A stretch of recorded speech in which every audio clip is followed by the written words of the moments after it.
classical music dead? Well, Timothée Chalamet, after quite a few comments on social media on his opinion. I don't want to be working in ballet or opera or, things where it's like, hey, keep this thing alive. The question is out there. Well, before just claiming him to have said something so awful and feeling insulted, I was rather very surprised that many orchestras or musicians tried to prove him wrong and to change his opinion, while instead admitting that he has a point and that he maybe just also said out loud what many people think. A fact is that musicians, professional musicians, are highly underpaid in general. Private theater orchestra are desperately looking to find sponsoring to survive, and even in the Metropolitan Opera in New York, they had to reduce the staff. And not to forget, the public for classical repertoire is shrinking since quite some time. So thank you, Timothée Chalamet, for bringing up the point that worldwide there is quite some work to do.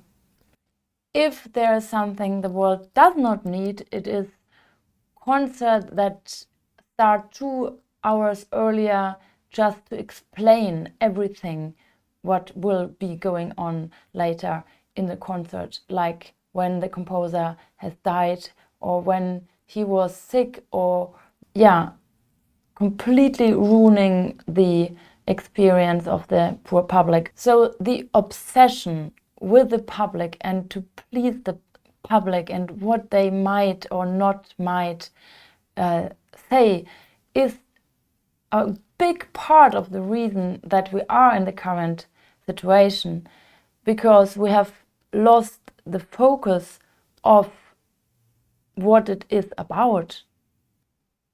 What is it about in the first place? Well, my teacher, Anatol Ugorsky, already when he was still alive, he said always, the duty of the classical musician in our days is to accompany classical music to its grave. But it is a very honorable task. It is full of dignity, loyalty, and dedication for a lifetime. So my message to the world, rather than to be concerned about the public again over and over, is to come back to music and focus to create and produce the most musical music. Let's remember times where people used to play instruments, like not musicians also used to play instruments, and they would sing or they would do chamber music together, and just imagine how alive their relationship and their ability to receive or perceive or listen to music, it was very different and very existentially important, I think, for so many more people. And how can we create this very living relationship? Well, it starts obviously already in the childhood, when we see our school systems today, they have reduced or probably already cancelled utterly and completely their music education, and mainly not education, but just playing or singing in a choir or in an instrument and together. And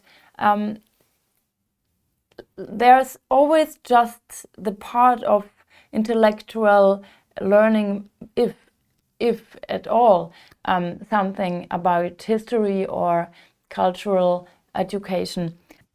So let's, as a musician, not try to prove Timothée Chalamet wrong in his statement, but rather focus on our task to concentrate on the quality of our performances on stage and to help create new relationships for the people in our society, in our times with music.